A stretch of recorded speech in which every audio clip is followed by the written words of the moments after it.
So this workout footage is gonna be me because someone behind the camera is not working out. So you're gonna see me doing some Tabata. A whole lot of Tabata. A whole lot of Tabata. So Samantha Hale, it's so nice to have you here on the channel. Welcome. Thank you for having me. The people want to know about your diabetes. Anytime you're in it, anytime you're in the video, they go, what about Sam's diabetes? How's CrossFit and diabetes? How's Sam's diagnosis? How's she doing? So I figured this would be a good opportunity for you to tell people how you're doing. Well, it's a very new thing. I was diagnosed back in September, like mid-September. So I'm still like getting used to everything. It's been a crazy few months, right? Yeah. Okay, so let's go through all the frequently asked questions of your diabetes. Okay. The first one is, how did you know? Usually when people think of diabetes, they think of Unhealthy eating, not working out. Yeah. And so there's two different types, type 1 and type 2. I have type 1. Type 2 is what the stereotype is. For the last couple months, I just wasn't feeling that good. But I'm just like, maybe I'm just going through a funk, Didn't think anything of it. At the gym, I'd be like so worn out of breath. I'm like, maybe the workouts are getting harder. I don't know. And then other things started happening, like I wear contacts, so my prescription isn't that bad. And then lately I'm like, my eyes are blurry. Maybe I need to get a new prescription. I don't know.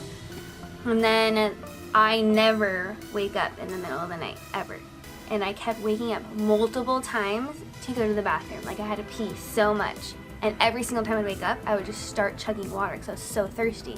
And I was like, well, maybe I'm peeing every night, 3 times a night. And I was like, well, maybe I'm doing that because I'm drinking so much water. But it still would happen. So all these weird things I didn't know were symptoms of having diabetes. And so I was like, this is weird. So then I looked it up. Obviously, that's the first thing that comes up.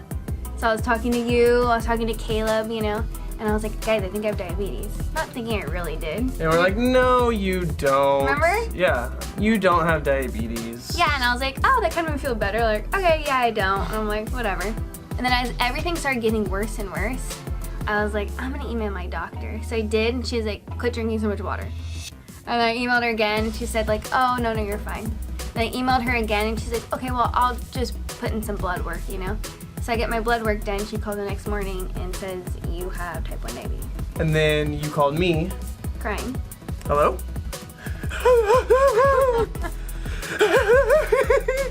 That's how it was. Yeah. Oh, crap. Okay. Because it's I'm like, okay, I have this, but I don't know what it means, Mm-hmm. And then I think that whole entire week was doctor visit, endocrinologist visit, specialist visit, all these things. They're like, okay, so literally I'm told I have diabetes. Okay, I don't know what that means. Go to all these visits, and they're like, okay, now you have this chronic illness you'll have for the rest of your life, and here are these ginormous needles that you have to use now to give yourself insulin. And then I'm like, what? This literally that Sunday we were at Disneyland eating ice cream, That's probably making my blood sugar go up crazy. Yeah. And then Monday I have diabetes. What I think is so crazy is that 60 years ago, 80 years ago, 100 years ago, that was a death sentence. I know, that's so crazy. That blows my mind. I was actually just watching a video making sure I knew more stuff about it before we filmed this. And there was a guy who is diabetic, and his mom also had type 1 diabetes, and she died from it. Oh, wow. And it's just that's one generation out. Yeah. They were dying of diabetes. And so there's insulin. So you have insulin you have to take because your body is slowly stopping making insulin. Yeah, so for type 1, your pancreas just stops producing insulin. And then with type 2, they're still producing a good amount, it's just not reacting the same way. I don't really know the correct terminology, but type 1, my pancreas basically is dead now. Yeah. That's what it is. So your body isn't creating insulin anymore. Insulin is what keeps your blood sugar low. If you're not taking insulin, your blood sugar starts going up. Mm-hmm. Extended periods of high blood sugar result in comatose, in your body starts eating it, burning itself away, right? Yeah. And so it's a real disease that really kills people. Because you have to manage it yourself. Like, it's totally fine if you're managing it, then it's like, fine, you can live a normal life. But then, like, people who just, I don't want to do it today. Like, if you don't want to diabetes today, then it's like, that long term is not good. Will, another FAQ. Okay. Will going paleo or keto cure your diabetes? No. Type So 1. quit asking. Type 1 diabetes. Yeah, type 1. Like, obviously, people have different ways they want to eat, and I think the way I have been eating works for me. I know how to count macros and stuff, so they teach you how to do carb counting, because that's what you need to take insulin. How many carbs you're eating is how much insulin you need to take. And you do that, you know? So I take insulin at every meal that I'm eating carbs with, which carbs are in a lot of things, and then I take insulin at night. Does diabetes get in the way of working out? I wouldn't say it gets in the way, but you have to be on your toes at all times. So a lot of cardio-based workouts can lower your blood sugar, so you have to be careful. But because CrossFit's more intense, it usually doesn't lower it, and sometimes it spikes it. So I'm still trying to learn on how to.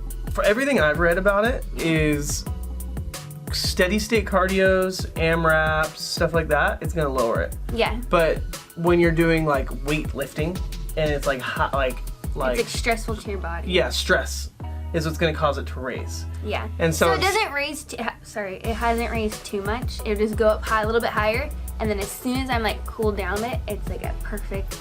Yeah. And it's just like a stress-induced kind of Yeah. reaction. So you can't, what you're saying is you can't work out your diabetes away. You can't eat your diabetes away. Type 1 diabetes is a chronic illness. Is that what it is? Yeah. Chronic disease, meaning that it's for the rest of your life, long-lasting chronic, and it's just something that you have to manage. Yeah.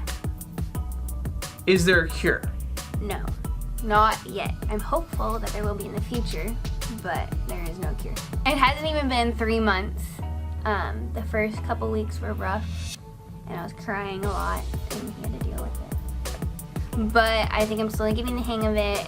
Every day is like an experiment, and I'm just trying to manage it, which the doctor said I was doing fantastic so far. So yeah, the doctor basically told me, well, keep doing what you're doing. Like, they didn't really have too much to tell me, because they were like, eat right. And I was like, okay. They're like, make sure you drink a lot of water. I'm like, okay. And they're like, and don't go more than 2 days without exercise. And I was like, darn. So you're doing everything right. yeah, You were doing everything right already, but you still got it. yeah. Which is so crazy, just going from literally living life to one day being dumped all this stuff on me. And it was the fact that you were eating well, drinking enough water, sleeping, working out, because you were so in tune with what your body felt like when it was good. Mm-hmm. That's kind of why you knew as these things were happening. Yeah. So a lot of people, when they're diagnosed, are hospitalized because their body is running at such high blood sugar, like so high, like 10 times more than it's supposed to be. But mine, they probably said I've only had it for a few months before being diagnosed, because I kind of diagnosed myself and kind of bugged my doctor. And they were like, you caught it pretty early on. Like, this doesn't usually happen. Mm-hmm. So where you're at right now, your body will stop making, your pancreas will stop making insulin, but you're kind of in this weird period where your pancreas is dying. Yeah, So I think you're it's getting tapering off now because I'm needing more insulin. But yeah, my pancreas won't produce insulin anymore. Well, let's take a moment of silence for your dead pancreas. Well, I hope that answers all your questions. Anything you wanted to know about Sam and how she's doing CrossFit and diabetes. If you have any other questions, just leave them in the comments below and Sam will answer them.